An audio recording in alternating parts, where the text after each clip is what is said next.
Welcome to geology aspirant YouTube channel. So आज हम discuss करने वाले हैं अनकन्फर्मिटी के ऊपर। ठीक है, अभी ऐसा एक टॉपिक है जो कि मल्टीपल जगह में यूज होता है। इसका कॉन्सेप्ट जो है मल्टीपल टॉपिक्स में यूज होता है। जैसे कि स्ट्रक्चरल जियोलॉजी का बात कर लीजिए, वहाँ पर भी कहीं ना कहीं इसका कॉन्सेप्ट यूज होता है। अगेन बात कर लीजिए स्ट्राटिग्राफी का, वहाँ पर भी इसका कॉन्सेप्ट यूज होगा। अगेन बात कर लीजिए सेडिमेंट्री पेट्रोलॉजी का, वहाँ पर भी इसका कॉन्सेप्ट कहीं ना कहीं यूज होने वाला है। ठीक है, तो ये एक ऐसा टॉपिक है जो कि मल्टीपल जगह पे मतलब इसका कॉन्सेप्ट यूज होता है और आपके लिए बहुत ही ज़्यादा ये यूजफुल रहेगा। बट ये टॉपिक जितना हार्ड वगैरह दिखता है उतना हार्ड नहीं है, बहुत इजी टॉपिक है। बट ये डिपेंड करता है कि आप किस तरह इसको समझ रहे हैं। ठीक है, अगर आप इसको अच्छे से समझेंगे तो ये टॉपिक बहुत ही ईजी है। तो बिना देर करते हुए स्टार्ट करते हैं आज का जो हमारा टॉपिक है अनकन्फर्मिटी। तो अनकन्फर्मिटी है क्या? सबसे पहली बात तो ये अनकन्फर्मिटी हम जो बोल रहे हैं किसको बोल रहे हैं अनकन्फर्मिटी, या फिर ये चीज़ है क्या जो हम इसको पढ़ने वाले हैं, या फिर ये किस तरह डे टू डे लाइफ में हमें यूज़फुल हो रहा है। ठीक है, तो अनकन्फर्मिटी क्या है? अनकन्फर्मिटी एक प्लेन है जो दो रॉक बेड को सेपरेट करता है। ठीक है, सिंपल लैंग्वेज में अगर बोलेंगे 2 मिनट के लिए जियोलॉजी को या फिर कुछ भी मतलब बुकिश लैंग्वेज को या फिर कुछ भी स्टडी रिलेटेड कंसेप्ट को भूल जाइए। सिर्फ इतना याद रखिए, अनकन्फर्मिटी एक ऐसा प्लेन है जो कि दो रॉक स्ट्राटा को सेपरेट करता है। ठीक है, जैसे कोई भी दो रॉक स्ट्राटा है हमारे पास, सपोज ये कोई एक रॉक स्ट्राटा और ये कोई एक रॉक स्ट्राटा है। ठीक है, तो अनकन्फर्मिटी एक ऐसा मतलब प्लेन है या फिर ऐसा सरफेस है जो दो जो ये एक स्ट्राटा है, ये भी एक स्ट्राटा, तो इन दोनों को जो डिफ्रेंशिएट करेगा, मीन्स एक स्ट्राटा से दूसरे स्ट्राटा को हम कैसे बोल रहे हैं कि ये कोई डिफरेंट स्ट्राटा है। सपोज इसका मैं नेमिंग करता हूँ A, it's the strata A and it's the strata B. तो हम इसको नेमिंग कैसे करें? क्योंकि इसमें डिफरेंस हमें दिख रहा है। डिफरेंस क्यों दिख रहा है? क्योंकि कलर के वेरिएशन पे।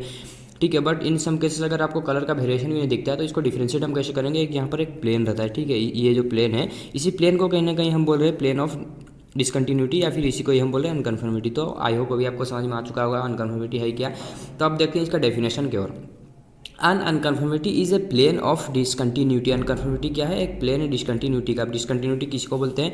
कोई भी चीज़ कंटिन्यूटी में चलता रहेगा तो ब्रेकेज हो जाने के बाद उसको ही हम बोलते हैं डिसकंटिन्यूटी। जैसे अभी ये लाइन, सपोज ये कोई एक रॉक बेड है। ठीक है, ये रॉक बेड यहाँ मतलब ये जो रॉक बेड है कंटिन्यूटी में और भी चलना चाहिए। ठीक है, ये एक रॉक बेड में बनाया, ये और भी दूर ये आना चाहिए, बट यहाँ पर दूसरा आपको रॉक बेड दिख रहा है, मीन्स ये रॉक बेड का कंटिन्यूटी यहाँ पर ब्रेक हो गया। ठीक है, इस लाइन पे इसका कंटिन्यूटी ब्रेक हो गया या फिर इस प्लेन पे इसका कंटिन्यूटी ब्रेक हो गया, तो इसी को ही हम बोले plane of discontinuity. Okay, un unconformity is a plane of discontinuity that two rocks strata. ठीक है, दो रॉक स्ट्राटा के बीच में एक प्लेन ऑफ डिसकंटिन्यूटी है। अनकन्फर्मिटी क्या है? एक प्लेन ऑफ डिसकंटिन्यूटी है किसके बीच में? दो रॉक स्ट्राटा के बीच में। ठीक है,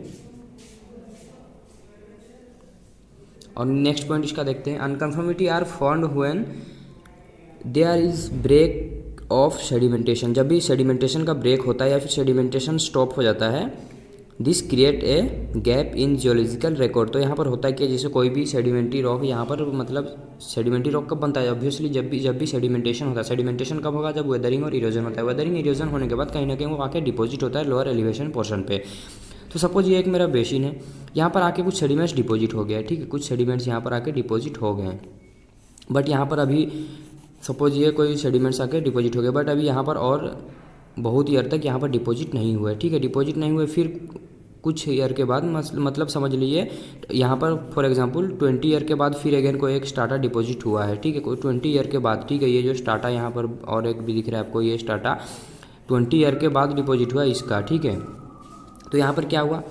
तो यहाँ पर ब्रेकेज दिखा, किसका ब्रेकेज दिखा? एज गैप का। ठीक है, जियोलॉजी का जो एज रहता है या फिर जियोलॉजिकल रिकॉर्ड का जो गैप का यहाँ पर आपको गैप देखने को मिला, इसी को ही कहीं ना कहीं हम बोले अनकन्फर्मिटी। मीन्स ये तो 20 ईयर के बाद डिपॉजिट हुआ, बट इसको हम सेपरेट कैसे कर रहे हैं? यहाँ पर प्लेन रहता है या फिर इसको ही हम बोलते हैं अनकन्फर्मिटी। ठीक है, तो unconformity are found when there is break of sedimentation. Obviously यहाँ पर सेडिमेंटेशन का ब्रेक हुआ 20 ईयर के बाद, फिर सेडिमेंटेशन हुआ। This create a gap in geological record. ठीक है, जियोलॉजिकल रिकॉर्ड में इसी को एक गैप यही क्रिएट करता है, इसी को हम कहीं ना कहीं बोलते हैं अनकन्फर्मिटी।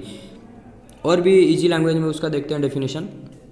ठीक है, it is an erosional surface that separates older rock from the younger rock. ठीक है, यही डेफिनेशन कहीं ना कहीं आई थिंक आप खोज रहे थे। ठीक है, यही डेफिनेशन का आप वेट कर रहे थे उतना टाइम से, और यही उसका प्रॉपर जो डेफिनेशन अगर बोलिएगा तो यही है उसका प्रॉपर डेफिनेशन। ठीक है, तो इसका मीनिंग क्या है? It is an erosional surface. ये एक इरोजनल सरफेस है। हम बात कर रहे हैं अनकन्फर्मिटी का। ठीक है, क्या है? अनकन्फर्मिटी एक इरोजनल सरफेस है। इरोजन कब होगा? ऑब्वियसली जब कोई ना कोई रॉक एक्सपोज होता है एटमॉस्फेयर में। जब भी कोई रॉक एटमॉस्फेयर में एक्सपोज होगा तो उसके ऊपर वेदरिंग होता है, इरोजन होता है। ठीक है, ये सब फेनोमेनन चलते रहते हैं। तो यहाँ पर होता क्या है? इरोजन हो रहा है, ठीक है, जो रॉक पहले से एग्जिस्ट है, और इरोजन की वजह से आप यहाँ पर सेपरेट कर सकते हो ओल्डर और यंगर बेड को। तो यहाँ पर हो कैसे रहा है, फिर से थोड़ा सा फिगर के द्वारा एक्सप्लेन करने को ट्राई करते हैं।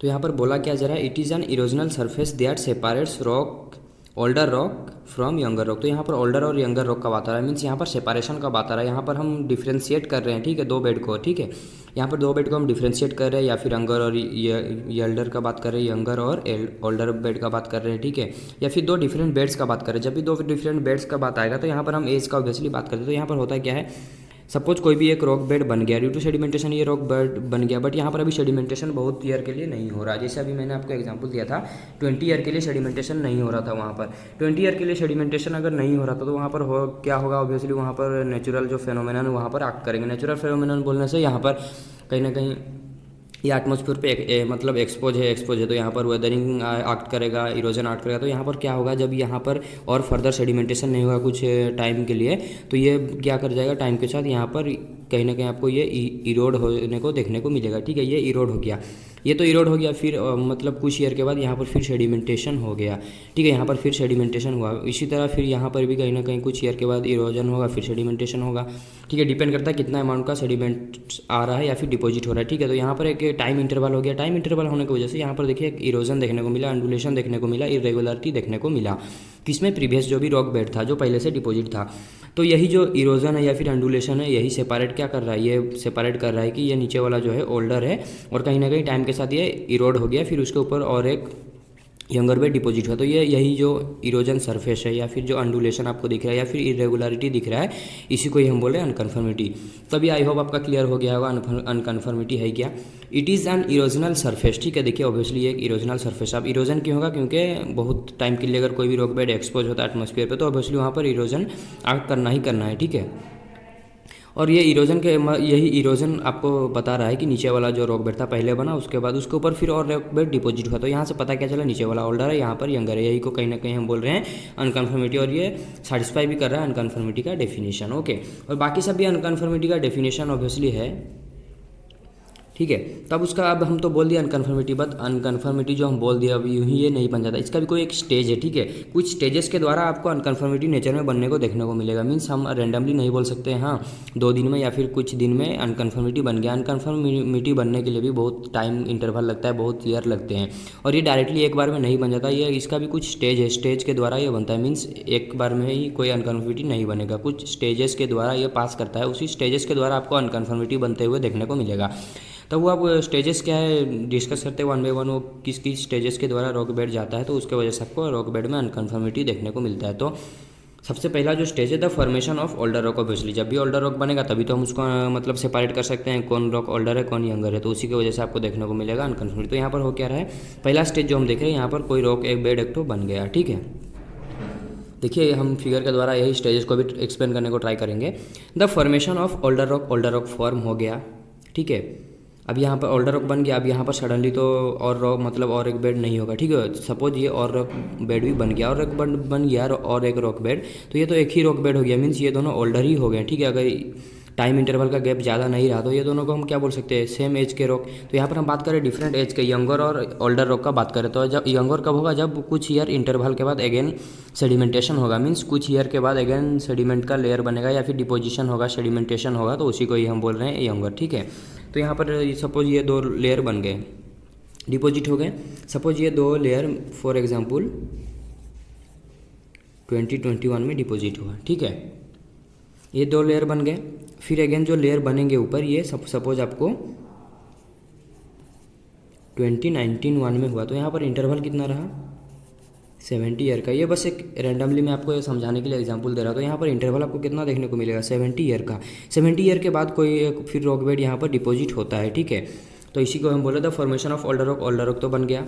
Sub aerial erosion of the older rock, ठीक है। अब ओल्डर रॉक बन गया, अब इसका सब एरियल इरोजन होगा, मीन्स अब यहाँ पर जो 70 साल ये मतलब एटमॉस्फेयर के साथ रहेगा, तो ऑब्वियसली यहाँ पर आपको इरोजन देखने को मिलेगा, क्योंकि मतलब यहाँ पर टेम्परेचर है, प्रेशर है, सन का टेम्परेचर रहेगा, विंड रहेगा, ठीक है, रिवर है, ग्लाशियर है, डिफरेंट जो एजेंट है एक्ट करने ही वाले हैं एटमॉस्फेयर पे, नेचर पे, तो उसकी वजह से कहीं ना कहीं जो मतलब 70 साल से एक्सपोज होके है, तो वहाँ पर कहीं ना कहीं आपको अंडुलेशन या फिर इरोजन देखने को मिलेगा, ठीक है, इरोजन देखने को मिलेगा। अब इरोजन देखने को मिलेगा मिलेगा और वेदरिंग देखने को मिलेगा, तो ऑब्वियसली यहाँ पर जो ये स्मूथनेस यहाँ पर नहीं रहेगा, स्मूथनेस नहीं रहेगा तो यहाँ पर क्या रहेगा, ऑब्वियसली यहाँ पर इरेगुलरिटी आपको देखने को मिलेगा, ठीक है।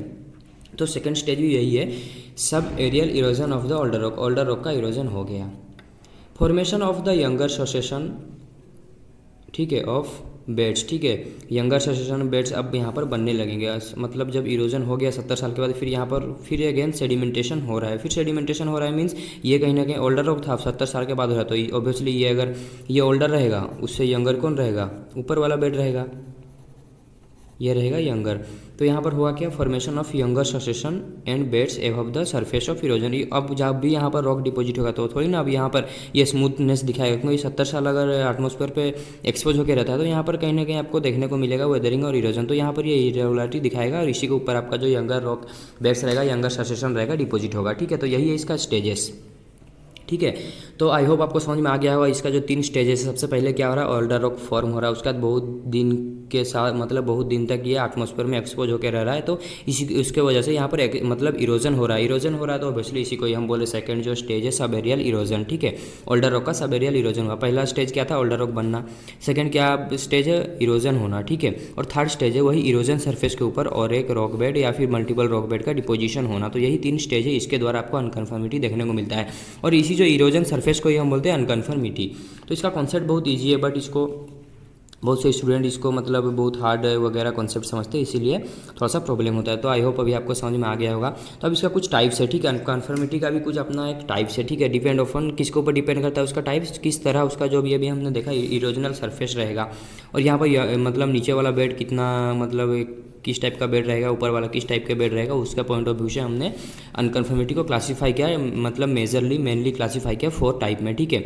मेजर क्लासिफिकेशन जो है इसका 4 टाइप है, फिर अगेन माइनर तो उसका कुछ टाइप्स है ही, बट जो मेन यूज होता है इन स्ट्राटिग्राफी बोल लीजिए पहले, और उसके बाद आप बोल लीजिए इसको सेडिमेंट्री पेट्रोलॉजी में या फिर स्ट्रक्चरल जियोलॉजी में, मतलब यही 4 टाइप का कॉन्सेप्ट का यूज होता है आपको, ठीक है। यही 4 टाइप का जो हमने टाइप देखा इन्हीं का कॉन्सेप्ट कहीं ना कहीं यूज होता है। तो 4 टाइप्स क्या है, एक है हमारे पास एंगुलर अनकन्फर्मिटी, अगेन है हमारे पास डिसकन्फर्मिटी, अगेन हमारे पास है लोकल अनकन्फर्मिटी, और एक है नॉन कन्फर्मिटी, ठीक है। ये 4 टाइप के अनकन्फर्मिटी आपको मतलब जनरली देखने को मिलते हैं।